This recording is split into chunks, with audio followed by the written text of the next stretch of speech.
Nous rejoignons aujourd'hui Amélie Belland, coordonnatrice pour Action Logement Lanaudière, afin de faire le point sur comment la situation des locataires de la région se présente à environ un mois du grand déménagement du 1er juillet, alors que la crise de la COVID-19 a encore de nombreux impacts. Bonjour, Madame Belland. Bonjour.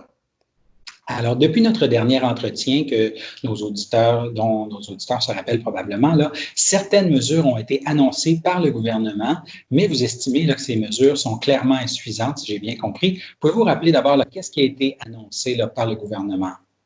Oui, en effet, donc dans un premier temps, le gouvernement a annoncé une aide. Il s'agit d'un prêt pour les locataires qui ont de la difficulté là, à payer leur loyer là, en raison de la crise économique actuellement.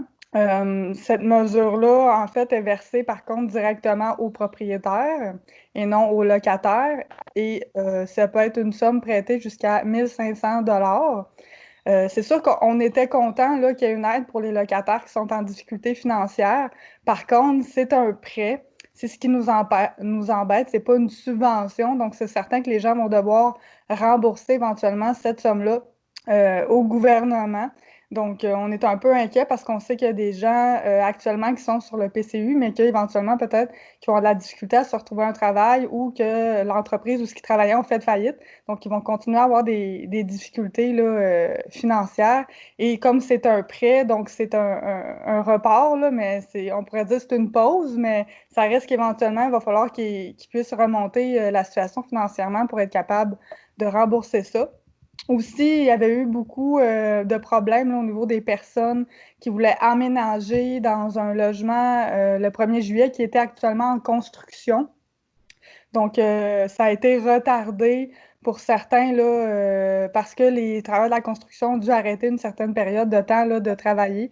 Donc, le gouvernement a annoncé une autre mesure pour aider ces gens-là qu'ils ne pourraient pas emménager dans leur nouvelle demeure à cause qu'il y a eu des travaux là, de construction qui ont été retardés, ce qui est aussi une bonne nouvelle. Donc, ça peut être une aide, par exemple, de rembourser si je ne me trompe pas, là, ça peut être de rembourser des frais d'hébergement temporaire, des frais d'entreposage, même des frais de déménagement.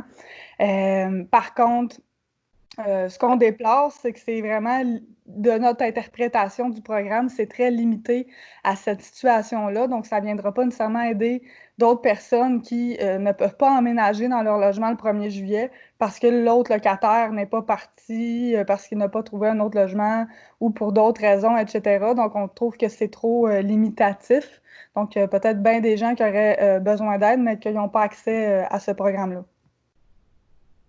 Et là, est-ce qu'il y a encore des gens qui vous appellent pour dire qu'ils n'ont pas réussi à visiter de logement, qui n'ont toujours pas trouvé d'endroit, qui sont inquiets où ils vont aller le 1er juillet? Oui, on a beaucoup de locataires qui ont retardé leur démarche pour chercher un logement parce que c'était compliqué là, au niveau des visites. Puis c'est pas tout le monde qui est à l'aise non plus d'utiliser là, la technologie. Puis ils veulent éviter des situations de fraude aussi, là, de visiter des logements comme ça à distance, c'est vraiment pas l'idéal.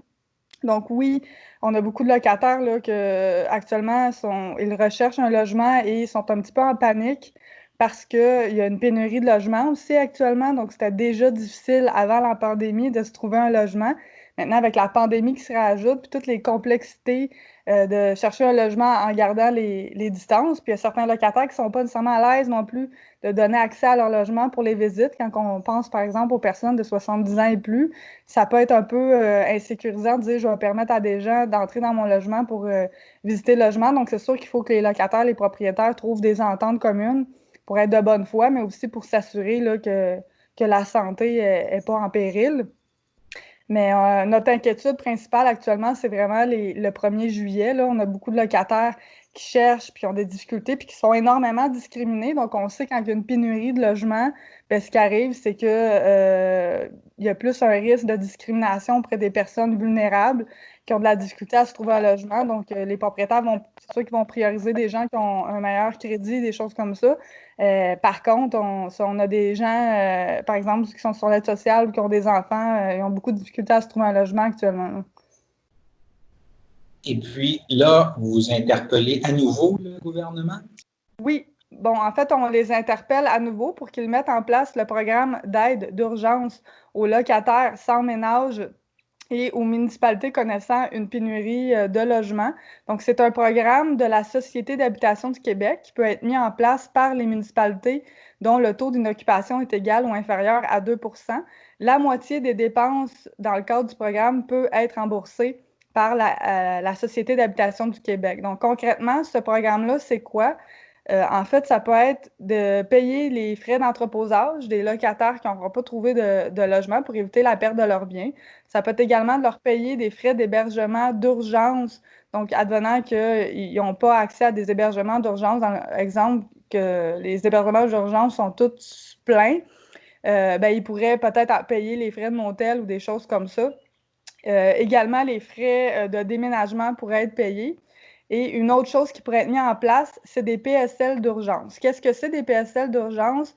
Il faut savoir qu'actuellement au Québec, il y a des programmes de supplément de loyer. Qu'est-ce que c'est? Ben, c'est des gens qui habitent dans des logements privés avec des propriétaires privés, mais que 25 ils ont à payer comme loyer 25 de leur revenu, ce qui fait que c'est des loyers abordables. Donc, le gouvernement paye une partie là, du loyer. Par contre, on sait qu'il y a des délais d'attente pour avoir accès à ce type de programme-là. Donc, ils ont des programmes de supplément de loyer d'urgence qui peuvent être mis en place pour, quand il y a des pénuries de logements pour que les gens accèdent rapidement à ce programme-là, particulièrement pour les personnes qui n'arrivent pas à se trouver un logement parce qu'ils n'ont tout simplement pas la capacité financière de payer le coût des loyers actuellement.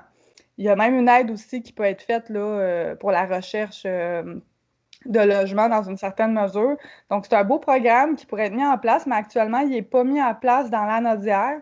Donc, nous, on a commencé là, à communiquer avec les différentes municipalités pour les avertir qu'il existe ce programme-là puis qu'il pourrait être mis en place peut-être rapidement.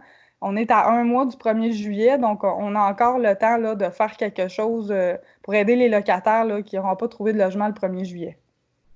Là, vous avez commencé à contacter, entre autres, des municipalités de la MRC d'Autrey. Oui. C'est quoi la réponse? Est-ce qu'ils vous disent on ne savait pas que ça existe, on va faire les démarches? Là, pour l'instant, ce qu'on a fait, nous, on couvre toute la région. Donc, le lundi et le mardi, on a envoyé une lettre à toutes les municipalités dans la Nadière. Donc, on n'a pas pour l'instant eu de réponse, c'est trop tôt. Mais c'est sûr qu'on va relancer particulièrement certaines municipalités là, dans la Nadière où le taux d'inoccupation est vraiment préoccupant. Puis Héberthierville, c'est sûr que c'est une ville où il y a un bon pourcentage là, de locataires, donc c'est certain que ça va faire partie des villes qu'on va contacter plus assidûment là, la municipalité. Parce que le taux d'inoccupation, il est quand même assez faible à plusieurs endroits dans la Naudière, je crois.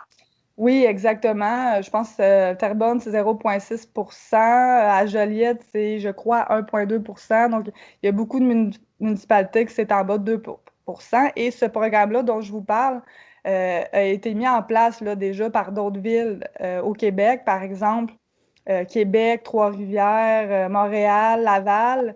Donc, c'est l'Office municipal d'habitation qui va venir gérer ce programme-là. Donc, le mandat, c'est la ville qui peut faire la demande et mettre en place le programme, et ils ont confié le mandat aux offices municipaux d'habitation, c'est-à-dire les HLM. Là. Est-ce que c'est une demande qu'il faut refaire périodiquement ou si les municipalités de la Naudière ne sont pas inscrites, ça veut dire qu'ils ne l'ont jamais été, ce programme-là? Ça fait 7 ans que j'étais à Action Logement, donc je ne sais pas s'ils ont déjà eu accès à ce programme-là, mais à ma connaissance, non. Mais oui, c'est un programme qu'il faut se réinscrire parce que c'est un programme qui est temporaire là, dans les cas de période de pénurie de logement, de crise du logement. Donc, à ma connaissance, il faut redemander, là, refaire des démarches là, auprès de la SHQ. Donc, c'est les municipalités là, qu'il faut qu'ils recontactent la SHQ, la Société d'habitation du Québec. Et là, à votre connaissance, par exemple, dans la MRC d'Autrey, est-ce qu'il y a des familles qui risquent de se retrouver à la rue le 1er juillet, de voir leur mobilier sur le trottoir? Ah, certainement. Nous, c'est sûr qu'on compile des statistiques sur la situation, puis on tient au courant le FRAPRU de la situation là, de recherche de logement. Donc oui, à chaque mois, moi et mon collègue, là, on peut recevoir là, une dizaine d'appels, vingtaine d'appels. Puis plus le 1er juillet va approcher, on sait qu'on va avoir plus d'appels. C'est sûr que nous, on n'aide pas les gens à chercher un logement, là, mais on peut leur donner certaines listes de logements pour essayer de faciliter leur recherche. Mais ça étant un organisme en défense de droit, des fois, c'est un petit peu plus touché pour nous là, de référer à un propriétaire privé. Mais en effet, là, oui, que ce soit dans la MRC de Berthier ou ailleurs, dans la Nodière, on reçoit quand même beaucoup d'appels. C'est vraiment notre cheval de bataille actuellement. Là, on est vraiment inquiets. Les gens aussi vivent énormément d'anxiété. Là, on le sent, là, il y a une grosse détresse là, actuellement. Ils ont vraiment peur de ne pas trouver quelque chose le 1er juillet. Là. D'autres choses que vous voulez ajouter en terminant? Non, à part peut-être que j'espère que les villes vont communiquer avec moi, puis nous, on est prêts à travailler avec eux là, pour mettre ce programme-là, ce beau programme-là en place dans la Nodière, en espérant toutefois qu'il va y avoir une certaine flexibilité là, au niveau du programme pour qu'il soit mis en place rapidement. C'est sûr qu'idéalement, on sait qu'il y a certaines villes qui n'auront pas accès, puis on trouve ça peut-être un peu dommage. Ça aurait été préférable, là, un taux d'occupation autour de 3%. Parce que, il y a certaines villes que oui, il y a des pénuries de logements, mais ils n'auront pas accès à cause de la limite là, du 2%. Donc, éventuellement, il faudra voir comment interpeller le gouvernement pour voir comment rendre ce programme-là un petit peu plus flexible pour pas qu'il y ait des gens qui tombent en deux chaises. Mais ça reste que c'est un programme qui serait vraiment important à mettre en place dans la Nodière. Puis on espère que les villes vont avoir entendu mon message et qu'ils sont prêtes à communiquer avec moi puis à travailler avec nous pour mettre ça en place. On peut peut-être se reparler un peu plus près du 1er juillet là, pour voir comment la situation évolue. Tout à fait.